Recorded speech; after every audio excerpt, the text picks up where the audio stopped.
For many people, learning is just about basic exposure to new things. They memorize simple details just long enough to pass a test. They do it just to finish a quick meeting. But a deep thinker like you doesn't do that. Your brain absolutely rejects this shallow method. And it does this because it's incredibly active. It possesses a rare ability to build complex ideas completely from scratch. For you, remembering a fact depends entirely on deep processing. You only store information based on its deeper meaning, and you constantly build highly complex mental models to analyze that information. You always ask why things work the way they do, how they work the way they do, and you're never satisfied with just knowing what happened.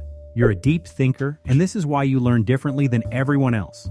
Inside your head, a very delicate partnership is constantly operating. This special ability relies on two totally different networks inside your brain.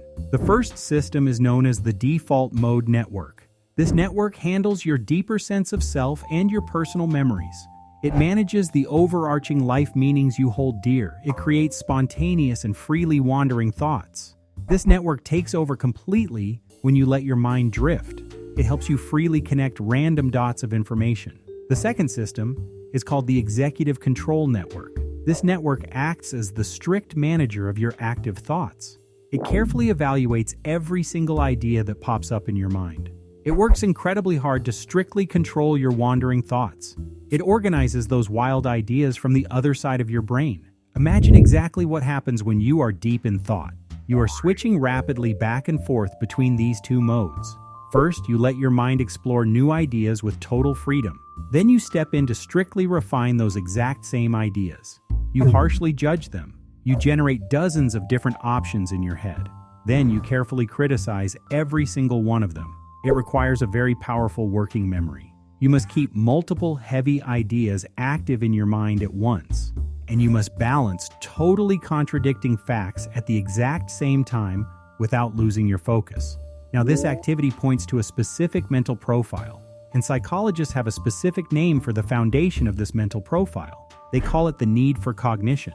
This term means you have a powerful internal drive. You naturally want to do heavy mental work. More importantly, you actually enjoy doing that heavy mental work. This specific need is a very unique thing. It is not the exact same thing as your raw intelligence. It is not just your standard IQ score. It does not measure how fast your brain processes basic data. Instead, it is entirely about your natural choices in life. It is about where you choose to spend your valuable mental energy. A true, deep thinker is not defined by one simple trait. You aren't just driven by a deep hunger for knowledge. You also naturally crave strong structures in everything you do. You crave deep meanings. And so, it is a complex mix of many different mental habits that work closely together to change how you find your daily motivation. They completely change how you monitor your own internal thoughts. Experts categorize these habits self-explanation and deep questioning. This means you are constantly quizzing yourself inside your head. You hear a brand new idea. Then, you instantly ask yourself what facts might prove it wrong. You look actively for real-world examples. You use these examples to thoroughly test the new theory. You constantly wonder if the basic assumptions are failing. Because you do all this extra mental work, you seem slow. You might seem to learn very slowly at first. But this slowness is only temporary. It happens because you demand to completely understand the foundation. You must do this before you dare to take another step. This deep need also explains a vast amount of your frustration. It explains why standard schools feel so suffocating, why typical corporate jobs crush your spirit. Traditional education focuses strictly on shallow memory and highly rewards fast testing. Deep thinkers do not learn that way at all. You focus heavily on how things relate to one another, and because you learn this way, you face unique challenges in the real world. Being a deep thinker is not a magic ticket, and it does not guarantee conventional or everyday success in life. Consider a common personality trait called conscientiousness. Conscientiousness is about strict discipline and following the rules.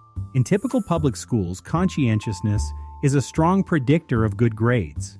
It works well in standard corporate workplaces for securing fast promotions. It is about finishing exactly what you start on time. On the other hand, openness is tied directly to deep curiosity. It is closely tied to a wandering mind. Openness is the absolute classic sign of a true deep learner. But this openness has a major flaw built into it. Without strict personal discipline, a deep thinker struggles greatly. You might easily spend many hours researching a fascinating side topic. You might completely forget to do your actual required assignment. You can be profoundly smart and still struggle deeply.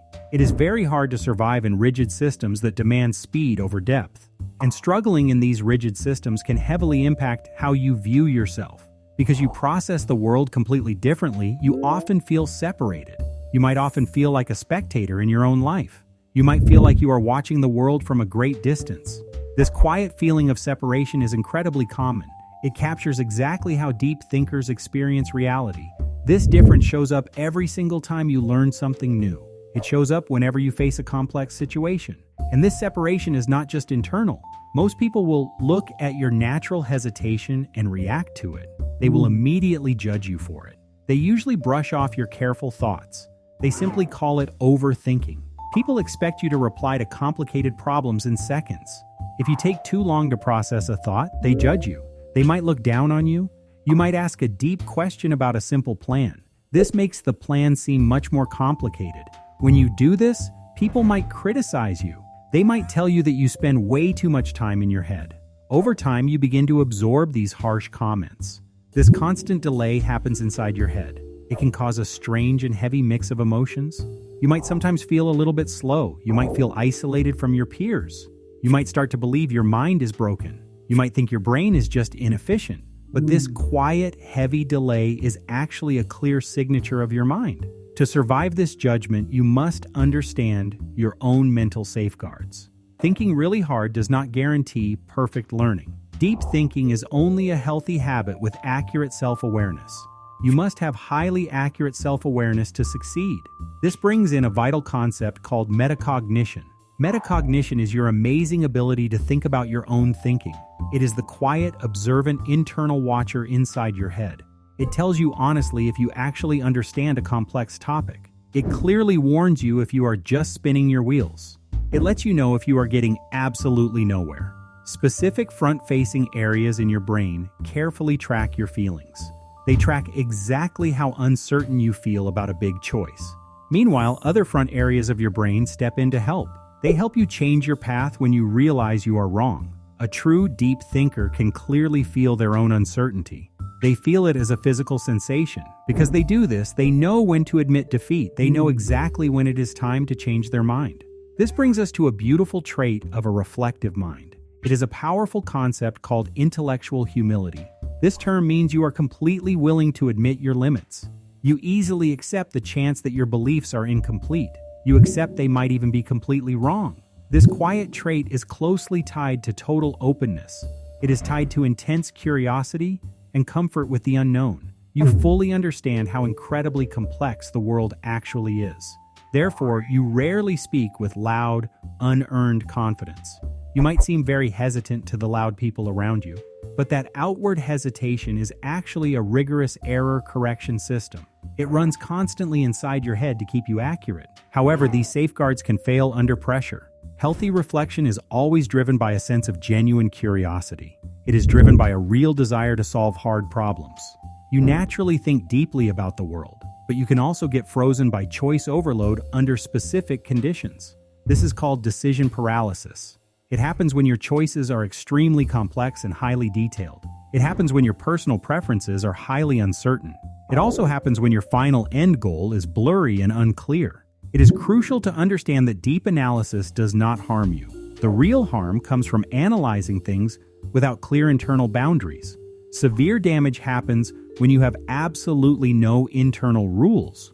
You need rules for when to simply stop thinking and start acting. Overthinking keeps the heavy potency of a brilliant insight. However, it totally loses its healthy flexibility and movement. That is the true tragedy of a completely unmanaged mind. And so, the true goal is to carefully build safe, sturdy walls. You must build these walls around your beautiful, relentless mind. You must actively learn how to leave some difficult questions completely unanswered. You must do this without letting it bother you. You must pay very close attention to your thoughts.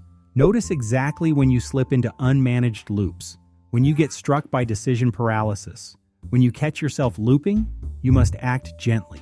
Gently guide your mind back to a place of safety and action.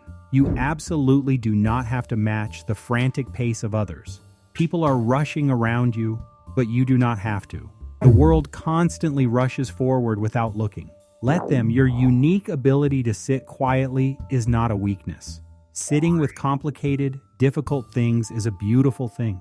It is a profound and incredibly rare form of quiet courage.